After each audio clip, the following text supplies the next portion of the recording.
Faye, you're on mute. Hi, everyone. Good morning, good afternoon, good evening, depending on where you are in the world. Welcome to another episode of the My Take Show. We're really glad that you tuned in to join our conversation. My name is Faye, and I'm here with my girlfriends and our special guests. Hi, So Jules everyone. and Adenike, say hi. How you doing? Nice to be here. I'll introduce our guests in a bit. My Take is a forum where we ladies hang out, unwind, and chat about all the happenings around us while trying to lend our voice to some of the social issues in the world today. So, our overall goal is to promote a culture of love and compassion while keeping things real with a foundation of truth and candor using the Bible as our guide. So, this season, we have been tackling the challenges associated with living in a fallen world. And if you followed us, it has been quite a riveting discussion so far. And the overall theme of our season is When Life Happens, which is season 4 of My Take. And we continue to speak to inspirational guests as they share with us how they've handled life challenges with grace and hope. Now, today, we're going to be discussing with our amazing guests that we have today the topic of single moms by choice. When we were kids, the conventional expectation was we'll grow up, get married, and have kids. Not everyone thought this way, but let's face it, most of us did. We imagined finding that special someone, having kids, and growing old together. However, we are all in 2023 and we can see that the fairy tale has received quite a beating, right? Marriages are failing left and right. And at the same time, technology has opened up many different options to us. So today, we're going to be discussing with women who have upended convention and decided not to wait for that special someone to have kids. So today we have with us Christina Ware and Yemi Olajinro. And we're waiting for another guest who's having some technical difficulties. So we hope she's able to join us, Ijoma. She's coming along as well.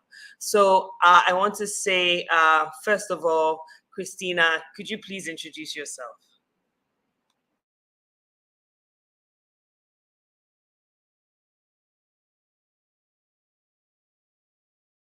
We don't hear you. Can you introduce yourself, Christina?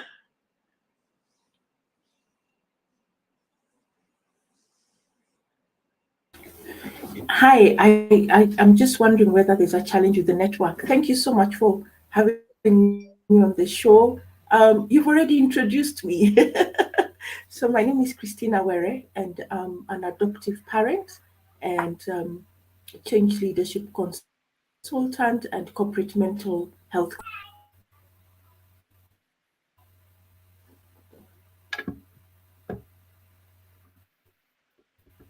Hi, Ijoma Hi, just sorry, joined. yes, I Okay. have to use Is my the phone. network My dropping? browser for my laptop isn't. Thank you for joining. Okay, so we're just Thank doing you. intros, and Christina is in the process of introducing herself. Please go ahead, Christina. We can hear you. Faye, I think Christina was Oh, did mention okay. was some I don't know network what else to say, Faye, beyond that I'm an adoptive parent. Okay, okay. So welcome. I think we had a bit of a challenge hearing you, but anyway, Okay, it looks welcome, like maybe the welcome. network is giving us challenges. There's a wire. Yes, but Yeah, we heard you. bring all the white wires on the floor. Yes. It's a Okay. short And one, not a then long So one. let's go ahead and have Yemi introduce herself. Go ahead, Yemi. Hello, everyone. I'm Yemi Olajinro, and I am a single mom by choice to two kids. Both of them are donor siblings. And that's pretty much all I have. Welcome, Yemi. Mhm. And also, you have a booming party equipment business. You're a project manager, all these other things as well as balancing your kids. Okay, Ijoma, so please go ahead and introduce yourself. Okay, Faye, I see you already wrote accountant and entrepreneur. Okay, I'm Ijoma. So, yes, I'm a single mother by choice, but I would prefer to say single woman raising 2 kids by myself, because I don't do this alone, to be honest. I think the term single mom has become something derogatory for people. They see it as there's a connotation to it now. So I was saying, when I was thinking about it, I said that's one of the things I want people to understand, that it's not anyway, I talk too much, I think. So the point is just introduce yourself. So Ijoma, what do I do? Business consulting, business development, everything. And I have 2 lovely twins that I tried to have for 6 years, and I have them now, and I'm very happy. So that's it. And I'm trying to encourage, like when Nika reached out to me, Nika is my classmate from QC. So when she reached out to me, I said, okay, this might be a wider platform to encourage people, because I've encouraged a lot of people to do this by themselves. So I think it's one of the best things you can do for yourself. You can't keep waiting to get married and have the fairy tale life. Your eggs are going to die, and you might not be able to have kids at some point. So you might as well just do it. You're is throwing us into it. Mama is jumping right in. Welcome, welcome. These are all the things that we want to cover. So excellent, excellent. In fact, I did start off talking about the fairy tale and the lack thereof and how it has received a beating. So as we go in, I want to make sure that our online participants, first of all, we thank you for joining. And as we talk through these issues, make sure that you lean into the conversation, add your comments, your observations, anything, your thoughts, really. And if you have specific questions for our guests, also please add to the chat, and we will try to take them live as we go through the session. So let's set the stage for this conversation, and already it's getting exciting. And I have to say, we struggled with this topic. We had so many different ideas as to what angle to take on it, who to invite, even the title, like you're saying, is single moms derogatory? I mean, you know, for us, it is a statement of fact, and how you build your network is one of the things we want to discuss. But we finally agreed that it would be good to hear from the dynamic ladies who have taken the plunge and decided to have kids on their own, either through their eggs or through adoption, which we're going to hear about from all of you. So why don't we start with you, Ijoma, since you're already geared to go in. What is your story, and what led you down this path? I thought I was very cute. So I thought probably at Nika is laughing. I thought, oh, I'll be married. I had the whole, I'll be married by 25 or 24, have a couple of kids, the white picket fence, the lovely husband, tall, dark, and handsome, but it didn't happen. Now, a cousin of mine that I'm very close to had a false, would I call it a false pregnancy scare or something? She thought she was pregnant, and she went to the hospital. She's actually 30, she was 39 then. I was 39 too. I was going to turn 39 in January, because she turns 39 in November. My cousin, we're very close. And she found out she had menopause. It wasn't a pregnancy, she had menopause. So she's a deaconess in RCCG. She was a deaconess then. She called me. She said, listen, I don't know about you, but I know you very well. You can survive without a husband. You cannot survive without children, because I really, really like children. And she's like, I don't see you not having children. But you see, because we're very deceived by and we're not knowledgeable. Nobody talks to you about your egg reserves. Nobody tells you that at a certain age, it's going to be hard for you to have children. We see stars like Janet Jackson, J-Lo, Mariah Carey have kids in their late 40s, even 50. And you think that's all it takes. I get married, I have kids. It doesn't work like that. So I decided to visit, out of curiosity anyway, just to visit a fertility clinic and see what my chances of having kids were. And I found out they were very slim. In fact, it was a struggle. Because I felt very healthy. I felt it's not, it can be me. I can have kids whenever I want to have kids. I don't have any health issues, but it wasn't happening. So I started in 2015, November 4th. I remember the day very well, because it was a friend of mine's birthday. Went into the clinic to start IVF, and it led me on a 6-year journey. So that 6-year journey, I had 8 transfers, 3 IUIs, and now I have my twins. So that's really it. So I try as much as possible.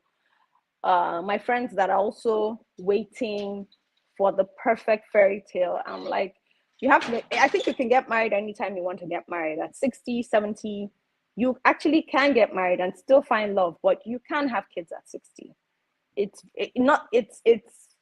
maybe you could, but what's your energy level? I even think I left it for too long. I think having kids at 46 is a stretch, and I'm just happy it could happen because it was a big struggle. And after the first transfer, I cried till 4 a.m.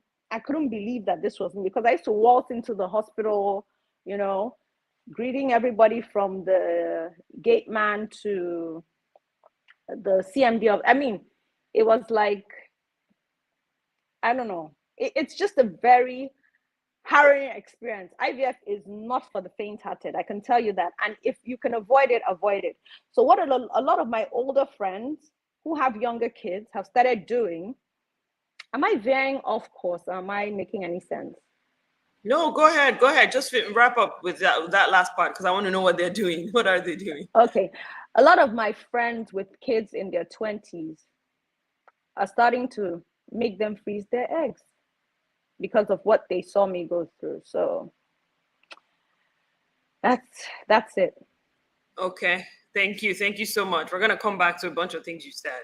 Yemi, why don't you go ahead and introduce yourself as well? Tell us the story and what led you down to this path. Yes, like I mentioned before, I am a single mother by choice, very specific like that. Single mother by choice to two donor kids. And when I started my journey, or I started thinking about my journey around when I was 30 years old, and excuse the speech here, I have a whole bunch of denture and braces going on, so it's giving me a little bit of a lips. But I started when I was 30 years old, and a lot of the concerns, or a lot of the comments that I receive is that, you're so young, you can still wait, there's still time and whatnot. And it's like, time and age has always been an issue for me.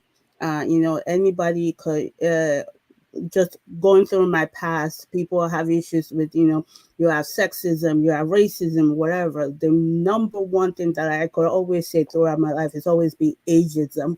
And ageism has always been an issue. So it's like, I'm very focused and determined on things that I want. So when I make up my mind, I make up my mind. And when I was 30, it was like, okay, do I want to start with foster to adopt?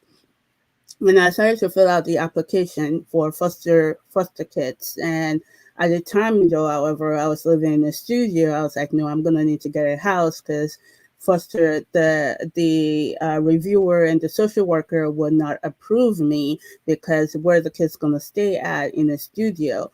That kind of led me to go get a house, and then when I got a house, like, you know what? Let me just try. Like, I always wanted a kid, so let me just try. And through my research, through my review, I realized, SMC, Single Mother by Choice, started in 1981 by a Caucasian lady in New York with the same goal of she wanted children. And it was like, through all of that, reading an article, if the world ends now, which one would I prefer? If I can only have one prayer answered by God, is it, do I want to be a wife, or do I want to be a mother? Because in some cases, which, it's a sad situation for some women, those two things are not always true for some women. It's either you're a wife or you're a mother. Sometimes a lot of people are blessed, like you ladies, are blessed to have both, but not everybody is the case. And it's like, if the end comes now, I will always regret not being a mother, but I won't regret now being a wife. It is lovely. I want it, but it's not my number one if I had to pick one of those two. So I decided to go through the process of IUI to have my kids. So I'm going to stop there unless you want more information. Okay. We're going to get back. I want to probe that a little further, but let's hear from Christina. What's your story? What took you down this path?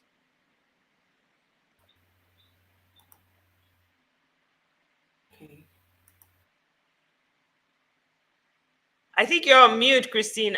Christina, yes. I think you're on mute. Still on Okay, mute. Oh, now, yes. I don't know if I'm a single mom by choice. Um, when I saw the title of the show, I thought, oh, did I make a choice? I mean, I made a choice to be a mother. I don't think I was conscious that I was making a choice to be a single mother when I decided to adopt. I always knew that I would adopt. My life plan was I'd finish my undergraduate at 23, um, get married at 25, finish my master's at 27, have um, three children of my own, have two adopted children, and then and I'd be a stay-at-home mom until my children were in the last one was going to school, and then I would get back into the workspace. That was my life plan. None of those happened the way I thought they would happen.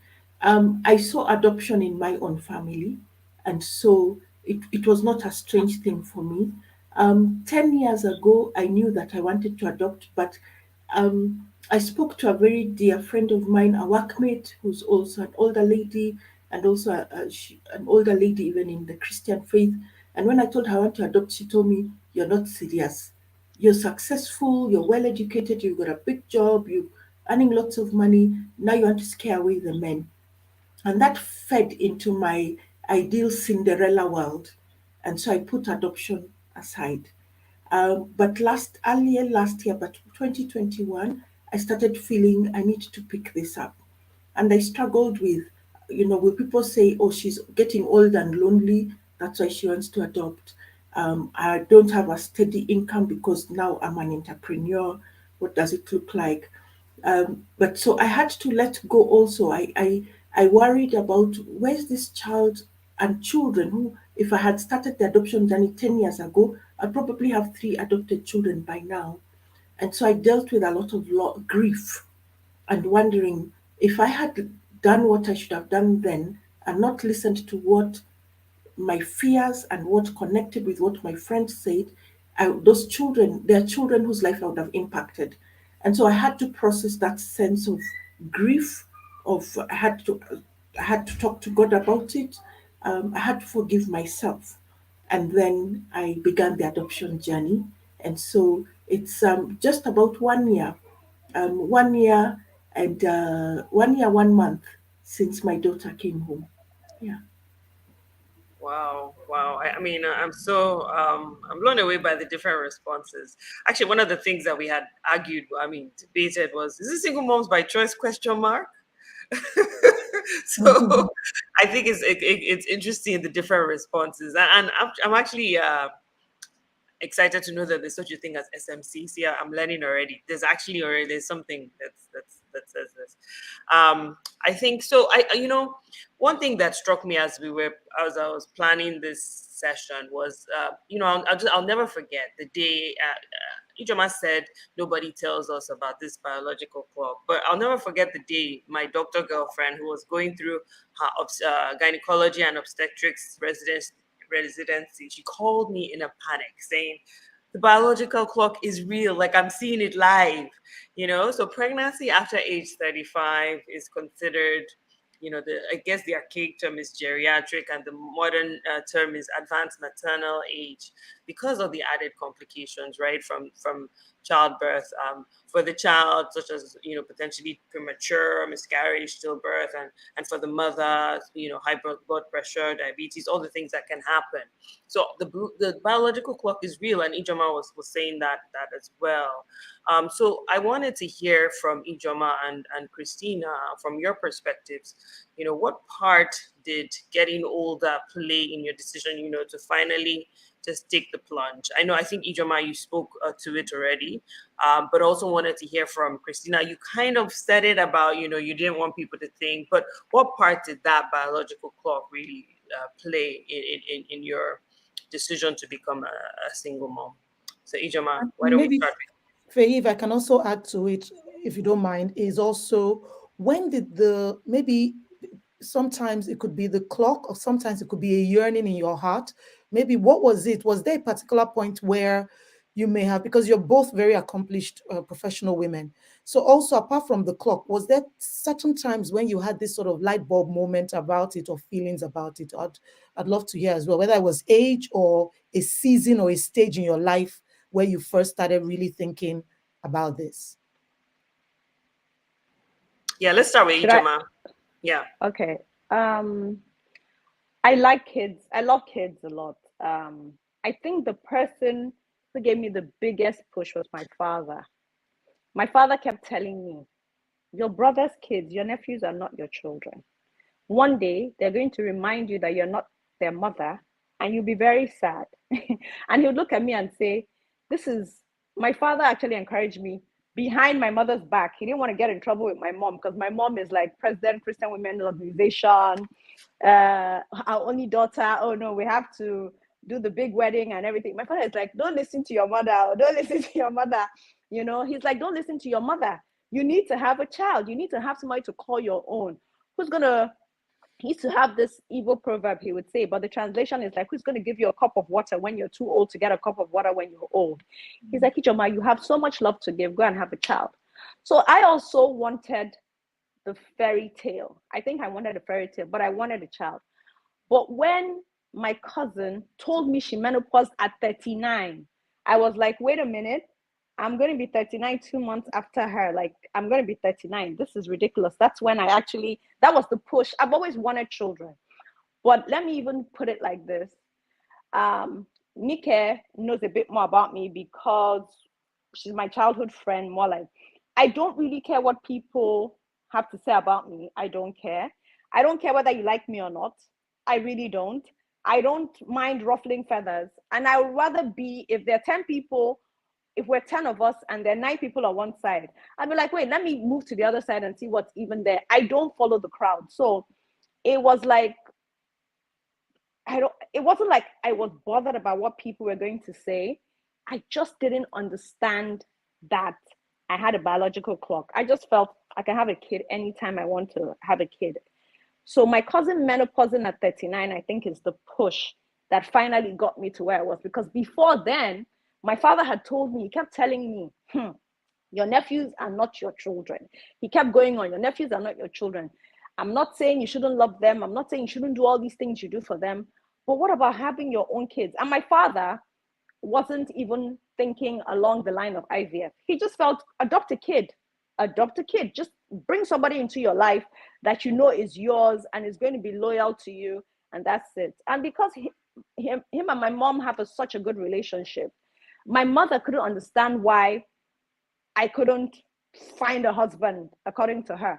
But my dad also knew that I modeled men after him. My father's a fantastic father, is a fantastic husband. So this was what I wanted. I wanted somebody that would be a good husband and a good father. And that was very important to me. So I talk to people now, a lot of my friends, when they see my kids, they're some of them are in their 50s, some of them are 50.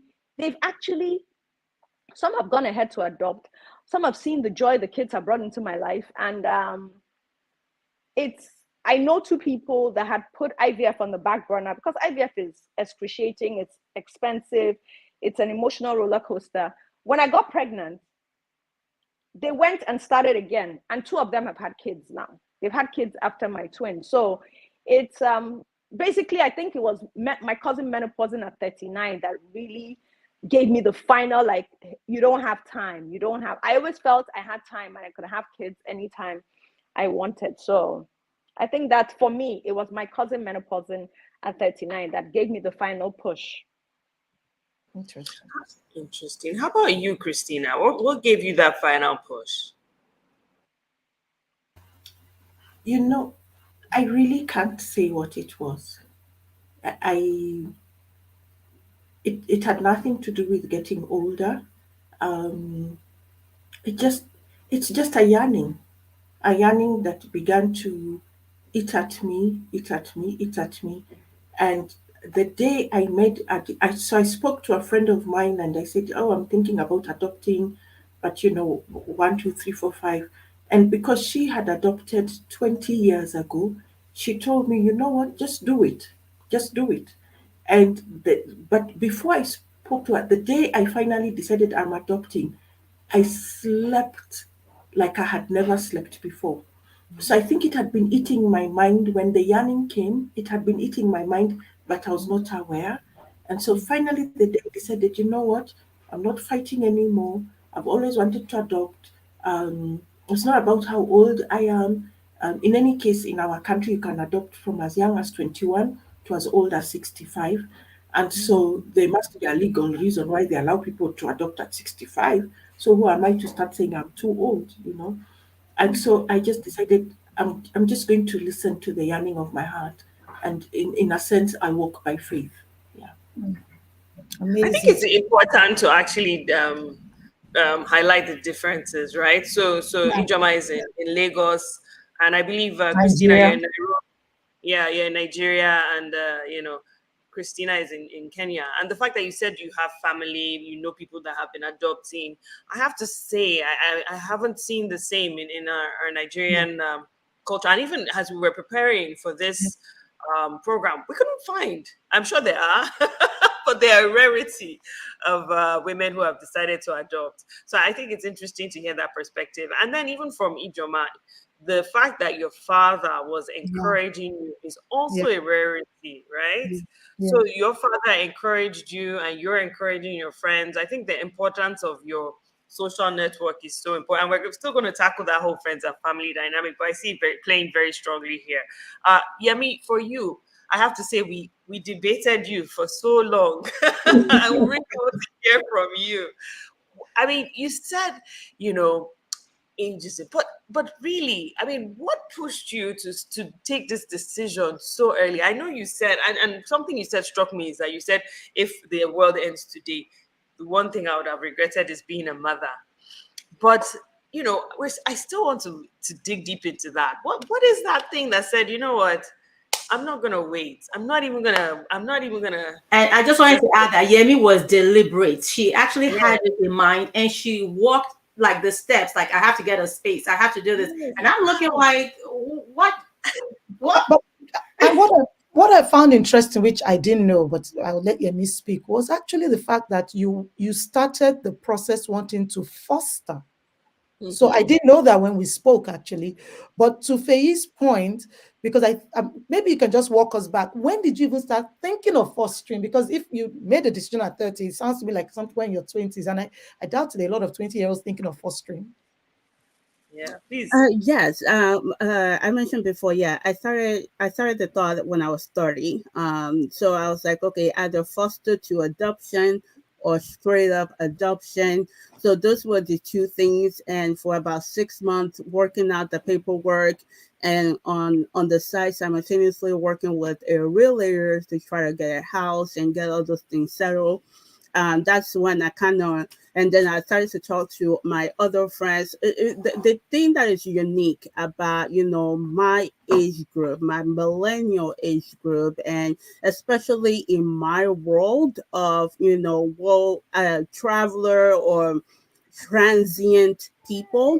So, I work in a federal government where in our office, you have a lot of people that are transient into the state, into Maryland. So just having that discussion, and then simultaneously just having two coworkers that are going through IVF at the same time. And I was like, I want to feel, I want to at least try the pregnancy. And then if the pregnancy doesn't work, I know then that fostering or adoption is the next step. But definitely try the pregnancy. But the way I conceptualize it is that I have a goal, I have a target. I know that I have worked. Part of the reason of, not having a husband, not finding the guy, is that I've always been so focused on my goals, or when it comes to education, when it comes to career.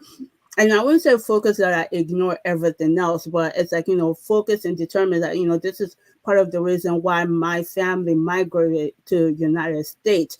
The sky is the limit, or space is the limit. I want to maximize all that opportunity in becoming somebody. So just traveling, going to school, doing everything, and it's just, time is passing by and still not finding somebody. But I also know that my goal is I'm working all of this to get a good job, but I also want to retire at some point. And when I retire, hopefully God gives me the other longer life that, after retiring, I can continue to enjoy life. But then there's a thing where it's like, I never, never, never want to raise kids in my old age. That was something for me. I never want to raise kids in my old age. I have a target of like, I'm retiring, you're graduating from college or you're going to college, like out of my house. Basically, that was the picture. Like, get out of my house when I am retiring. So that is the kind of looking now. Let's work the numbers backwards. At what age is the latest that I could like go through this? Because, through the research, I noticed that, people would do 2 or 3 IUI and then move to IVF, or people would do 5 to 6 IUI and then move to IVF. So it was kind of like doing that calculation backwards. How many times or how many years can I wait to do IUI, and then how many rounds of IVF, with the hope, of course, with the hope and prayer along the line. And I really needed to say this, that God was in every single step. And if he wasn't, there's so many ways along the line where it would have been harder. Because not only was the article of if I have to choose between a being a wife and a mom, there was also another thought, like part of the process was, talking to a psychiatrist. And I was talking to a psychiatrist about what I'm thinking about doing and my culture and my religion. And then the question came up of like, what if your family disown you? Specifically, I'm very close to my mother. What if my mother disowned me based on what I'm about to do? And it's like, am I able to live with that? And I want a child so bad that the answer is yes. I am willing to be disowned by my mom, by the church culture, church community, because this is what I really, really want. So that was kind of like the whole process of just working the numbers backwards. But if we're talking about a real push, the push, of course, is the desire to be a mom, but the other push is I didn't want kids in my retirement age. So working the numbers backwards, as in I need to have kids now in order for them to be out by the time I'm retired. Hmm. Thank you. Wow. So one of the things that hits me is I'm amazed at the thought process and the intentionality of some of this. There was a question from Sweet Molochs, which really Yemi started talking about my next question, but it's similar to hers, which is how did you handle the way you were perceived by people around you? And I know Ijoma had said that, and I know Ijoma from when we are young, she assorted, and she comes up with assorted things, was so dynamic and the rest of it. So sometimes, when we go on these journeys, we may not always have the support, but I really wanted to bring it closer because at the end of the day, Ijoma talked about what her dad said that didn't even push her then, but it meant a lot to her, that support. Christina actually waited almost 10 years to adopt because of something a friend said. That Christina said, I had to go through a process of grief because I felt I delayed. And Yemi, I know we've spoken, and even I, hands up, when Yemi and I were chatting about this, and she was just telling me, I was like, because we hadn't seen in a long time, and I was like, I saw the babies, so gorgeous, beautiful kids. I'm like, oh, I haven't seen him in a while. I traveled, I was in the US. I was like, oh, but when she just came up and we just had started having this conversation, and Yemi, I was like, but Yemi, why didn't you wait? What role did your faith play? Yemi, I understand wanting to be a mom, but don't you think at some point God could have done it? Don't you think that I'm very much a, freeze your eggs? Most of us here, Faye, Jumoke, we talk about that a lot. And I think today's conversation is very interesting because while I thought mid-30s, Ijoma's point about maybe even earlier, but we can still talk about that. But I really felt that bringing a faith perspective, is there a place where there's some could consider it being impulsive. That okay, if you adopt, Faye, I don't mean to put you on the spot, but a long time ago we had a conversation. Faye said, "Well, there's so many children. Why? I feel a single woman should adopt. Why do you feel the need to?" This was when we're all just talking about it. Of course, our understanding has changed, just understanding people and just knowing people's stories. So please let me maybe start off with Yemi. You were ready to be ostracized by everybody, but did anybody come up to you outside of me when we spoke. But did anybody actually come up to you and, maybe when they questioned you, how did you feel? Were there different perspectives? How did you align your faith with taking this step? When we talk about God's will, was it God's will for you to, have children so early when you could have had more time? I think even to add to Nike's point, how about the what would they say? Like, what would they say? What did that do at the back of your head? I think Christina talked about it, but it'd be good to hear from you. I mean, Yeah, and you mentioned about adoption versus actually physically carrying the child. And yes, I understand there's so many kids out there. One of my educational background is actually public health. So I am more than, I definitely understand that aspect of it. And the question that I wanted to throw out is what's the difference between me adopting and carrying? Love is love. I'm going to have to love the child that I adopt and love the child that I physically carry too. So, what does that do to the people that are perceiving me or to the future guy that might be interested? This is my child. Doesn't matter how I came by this child. This is my child, period. So, if I am going to have a child, I wanted to have that physical experience first. Which, like I said, I didn't knock out not having to adopt or whatnot, but I wanted to try it physically. And as to the perception of other people, I am more like Ijeoma, or sorry, apologies, anti-Ijeoma culturally. No, Um, no, no, no, Ijoma, Ijoma is please. so not an Please. auntie. Ijeoma. I'm so, please, Yemi, please, please, please, go Thank ahead. you. Thank you for giving me that liberty. I You see, am more that's the like difference. that. Now we are being tribal. No Igbo girl will call me Auntie Joma. I'm more like her where I didn't care what other people thought. I mean, there's so many decisions that I have made throughout my education and professional life up to this point where if I had listened to what other people think, honestly, I won't be half of where I am today, to be honest. And so, like, I didn't really care about what they thought. There was only one perception that I thought that I care about that would have hurt me, and that was my mom, which I mentioned. Like, if she had said, if she had disowned me, or like, and by the way, by the time I told her to, I already started the process. I have not done the insemination, but I've started the entire process. The only thing I needed to do was the insemination by the time I told her, so that she would realize that I'm being serious. So whatever action or things that you're gonna say to me right now, like, take care of what is going to happen right now, because we're at that crossroads of what our relationship would be.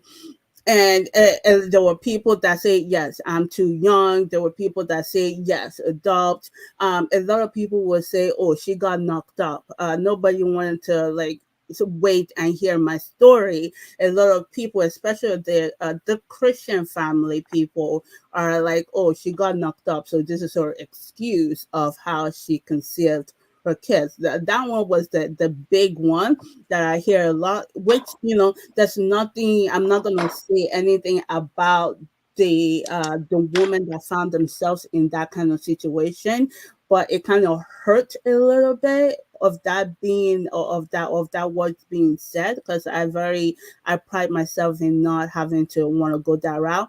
And then, interestingly, there were also a lot of people in the church that actually prefer that I did got knocked up by a random dude than for me to do medically an IUI. There was a lot, which actually shocked me. They'd rather hear me say that, the father didn't take the child, or there's a father, where in our single mother by choice world, there is no father. There's a donor out there, anonymous donor out there, but there is no father. So my kids don't have an earthly father, they have a heavenly father, and they have a whole bunch of uncles, but they have a heavenly father, and they are starting to grasp that. My oldest is 4 years old, and I've been, so he knows, like, oh, Jesus. And it's like, oh, I don't have a daddy. And I was like, no, you do not have a daddy, but you have Jesus.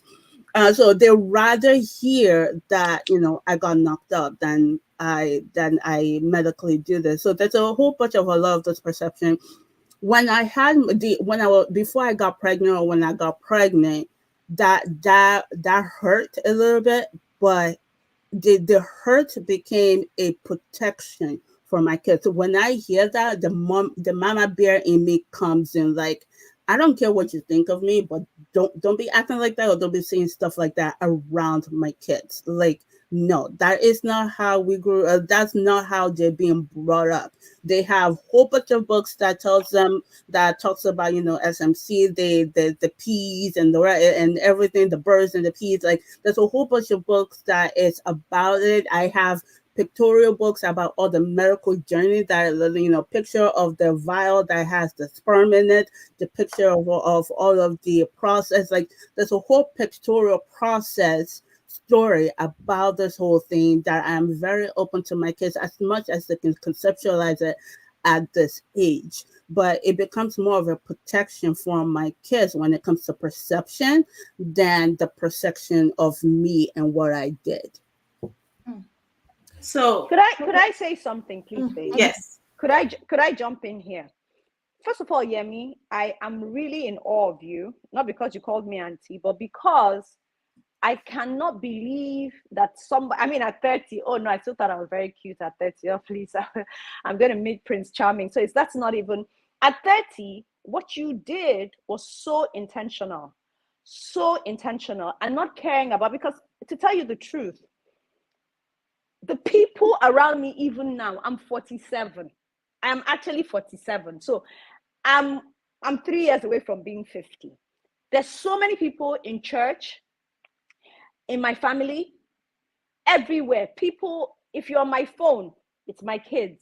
People have gone to my mother to say, why is she always posting pictures of these children? We don't even know where they came from. It's that bad. And I can tell you that the people that have access to my mother are my relatives. So this is what I did. I told her, Mommy, if you're not going to tell me the people who said this, I'm blocking you, and I'm blocking the people I suspect, so you people can have peace about my children. My mom doesn't have a problem with them, but you see, there's still this societal thing, even in church. And you see, I'm Catholic. The Catholic Church does not believe in IVF. But you see, my mother and my aunties, they're the first people to carry all the children that their nieces had from IVF and all for Thanksgiving. I'm like, but so why are you people deceiving yourselves? You preach against something, but then you go ahead and you celebrate IVF. So it's going to be very difficult. I really admire you because you're 30 and you did this. I wouldn't have even, in fact, if my father wouldn't have pushed me at 30, because it gets to a stage, what my father used to say, I think he wouldn't have pushed me at 30. He tells me at a stage, a woman is no longer, whose child is this? It's either whose wife is this or whose mother is this. So to him, at 30, I was still somebody's child. I was still so-and-so person's child. But by 39, I was approaching 40. He had seen her. This thing could get dicey. To show you how my father pushed me, he told me, Nika, I like clothes. He said, they're going to start describing you as that auntie that likes to dress up but didn't have children. And he would say things like, are you not even having sex? You must have a boyfriend. You're having sex. Why can't you just have a baby? That was my dad for me. And he gave me money for IVF twice. He told me I would have a boy and a girl. He's ill now. He doesn't talk. He doesn't even know my children. But before he stopped talking, this is what he told me. And I laughed at him and I said, Daddy, I don't even have half a child. I'm looking, I think that was maybe after the 4th or 5th time my IVF failed. And he encouraged me and said, you're going to have 2 children. You're going to have a boy and you're going to have a girl. And I didn't believe him. And now I have a boy and I have a girl. So I think my father spoke life into me. And, he kept pushing me, but you are so, I don't even believe that, because I can't take on my mother as skinny as I am. It's a conversation I didn't have with her. And when I had it with her, the roof of our house nearly fell down. How I want to disgrace her, how there's nothing I've not done to her in this life. Is this how I'm going to pay her back? But it was at 30, I wouldn't have had the courage to do that to my mom. I think at 39, I was already at the point where you can't do anything to me anymore. I'm going to have these kids. So I'm really, and again, there was something you brought up, that something you said that I want to throw this out there for anybody that is listening. I've actually talked to people about adoption, people that cannot medically have children. And a friend of mine was very, very, very vocal. And she said this, I will not love an adopted child. She said it. She said, I can't love a child that didn't come from me. I can't do it. So she's ready to be childless. There's so many children that need love out there, because even for me, before I did this eighth transfer, I said, if this doesn't work, I'll adopt. I'll just find some little kid that looks like me or something, or just, any little kid that my heart speaks out to. There are a lot of women that cannot love an adopted child. And another thing, Faye, you said it's not common in Nigeria. Let me tell you why adoption is not a big deal for single women. Men would rather no, let me tell you, sorry, I want to tell you that you actually get, it's not what it is. Maybe you don't know. Men prefer you adopt a child. They would rather go after a single girl who adopted a child than a woman who birthed a child. They don't care if it's IVF. That story is not true. Somebody got her pregnant and left her. It's not any dirty IVF. She's using IVF to cover. I've heard this all the time from my male friends. They would rather a woman who adopted. They know the child. You don't have any, it's like fooling yourself, like this woman has never had sex or whatever. So the trend now, if you had told me about it, I have about 5 friends that have adopted. That's what it is. So they still have people that maybe potential suitors or guy friends who don't really mind, because the kids didn't come from them. They don't care that maybe these women wanted to have the experience of carrying a child. They don't want that. They don't even know how to explain it. And I think it depends. Some people just can't get. Somebody had asked me one day, would you allow your brother to marry a woman that has a child? It's not even possible. And these are people that are exposed. These are people I went to school with. They're like, hell no, it's not going to happen. She should go and find the father of that child, and not come and bring anybody's child into our family. So women are actually facing a lot. So for a 30-year-old to actually make up their mind and say things like, I get you, because my back hurts me a lot. My epidural, after my epidural, my back hurts me. My twins sometimes wake up in the middle of the night, I want to play. And I'm looking at them like, are you people mad? It's 2:30, I'm going to kill these children. But if I was younger, I would have more energy. I'm very energetic for a 47-year-old, I can say that, but I know I'm not as strong as I would have been. 47 and 37 and even 27 are not the same thing. So it's really nice and refreshing to see a 30-year-old think about, I don't want to be working and having kids. And I didn't even think that far. I was just, I never thought that far. And it's the same thing. I have a lot of friends. It's so sad. They're in their 50s. Some are turning 50 this year. Some have turned 50. They've been to the fertility clinic and the doctor has said, you can't ever have a biological child. You're not going to be able to have a child by yourself. They're either going to have to use donors. And what's the point of using a donor when you don't have a man? So it's not like you're doing it for your husband, where it's your husband's child. There's a part of it that's your husband's child. But some of them, there's even no point. If it's gotten to that point, they don't even have. And again, it's really difficult. I don't know how to say this. A lot of women, and I don't blame them, which is, I don't know, Yemi, I don't know how you did it. A lot of women also don't want to buy sperm. They don't want to. So, let's pin that. I think this conversation is just. I mean, I'm learning so much. Christina, let's hear from you on this one, and then we go to the next question, which I think is relevant to everything that we're discussing here. So, Christina, how did you manage? You talked about your friend, but how did you overcome that whole perspective of what people will say, what people are saying? Okay, I don't think I had a lot of challenge in terms of family, because the one person I was worried about was my mom, what she would think about me Sadi!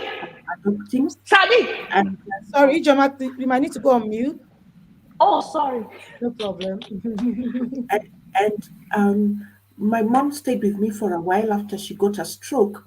And one of my neighbors, who's called, well, no, let me not say her name. One of my neighbors had adopted a child. And so this child, a toddler, kept coming over to our place to see my mom, climb on the wheelchair, etc. And my mom, after a while, would start gesturing to me, because after she got the stroke, she lost her speech and all of that. And she'd start gesturing to me like, hey, what about you? What about you? And so that was quite interesting, because she's the one person who I was concerned about. Well, like I say, we have an adoption in my family. One of my younger siblings is adopted, and that was more of a kinship adoption. But I know my mom would have wanted me to have my own children, my own biological children. So somehow I would say God worked it out that as she watched my neighbor with her daughter, and my mom began to ask me, "What about you?" But at that point, I wasn't ready because I was just dealing with a lot of things, caring for my mom and everything. So when I decided I'm going to adopt, I told my mom, I told a niece of mine who's like my daughter because I took care of her from the time she was 10 months to the time she was 5 years because her mom had gone to study. And so they were all very excited. And my whole family have embraced my daughter. I think the struggle that I have had, I'm thinking, I wish I was like Ijeoma and Yemi, is that after all these years, when people see me with a child, how do I explain? I find myself struggling not to explain. Sometimes I say, "Oh, this is my daughter, she's adopted." Then I ask myself, why did I have to say that? What has it got to do with anything? But I think it's unconscious that, oh, trying to preempt people's views about me. But then if I keep saying that when I'm with my daughter, at one point she'll ask me before we're even ready for the conversation, "What do you mean I'm adopted? Why do you keep saying I'm adopted?" And so that's my struggle that I need to resist explaining my situation.